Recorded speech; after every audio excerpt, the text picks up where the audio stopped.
So welcome to Vermont. It's December 10th. We're going to talk about grass-fed versus grain-fed beef. Can you tell me which this is? This is not grain. I don't want to embarrass myself with any inferior feed, so hopefully Mr. Salatin's discerning eye is approving of this nice second cut that I got from an elderly farmer here in Vermont. I'll feed these second square bales for a little bit longer.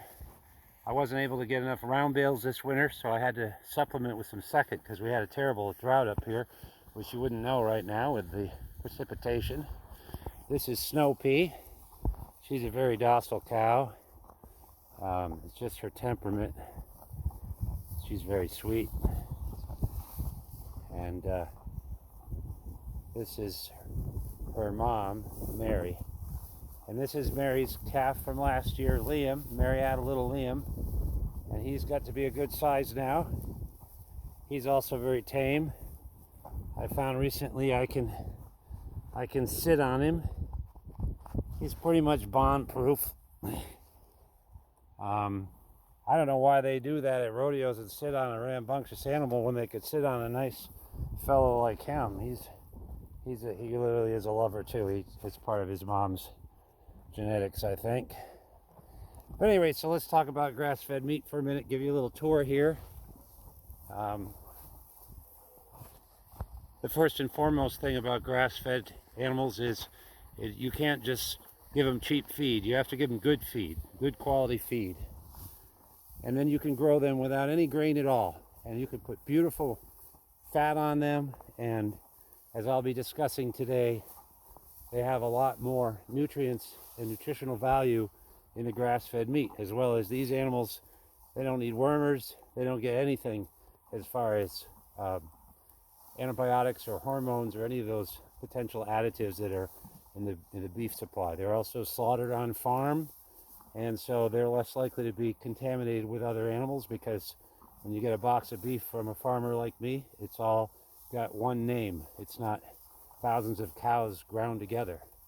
This is better for the environment because grain is where the GMO crops come in, and they're using all the pesticides and glyphosate and atrazine and other chemicals.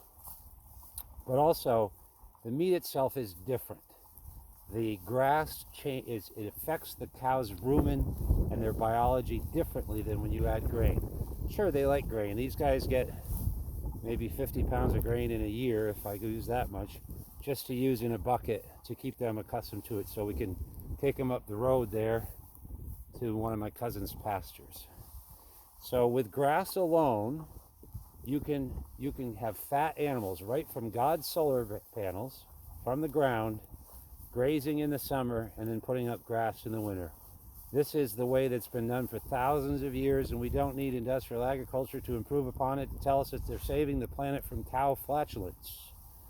These are very different animals from those raised in a CAFO. They've never been confined. They get to run in and out of the barn there if they want. They have a back entrance, and they have a front entrance, and they've got the lay of the land in there. They like it in there.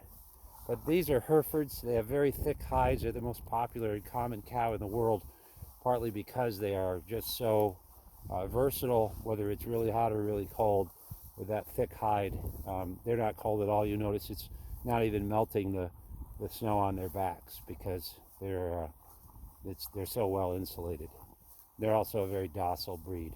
So thank you for visiting with my cows. I will look forward to telling you more of the details about the nutritional benefits of improved and better fats and nutrients and antioxidants and other components of grass-fed meat. And many people, including me, say it tastes better. So if you do it right, you really can't cut corners the same way.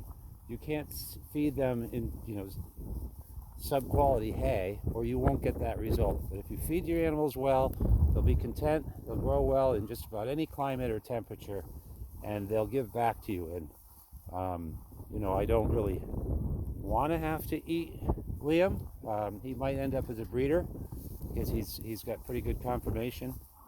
But if I have to, I'll eat him. And then the money I make selling his meat or saving myself the grocery store expense will go into feeding the rest of these cows. It's not cheap, as I'll show you. These animals eat a lot of feed. So at any rate, thank you for joining me here in Brookfield, Vermont on December 10th of 2025, and looking forward to sharing more at the Liberty Food Fest.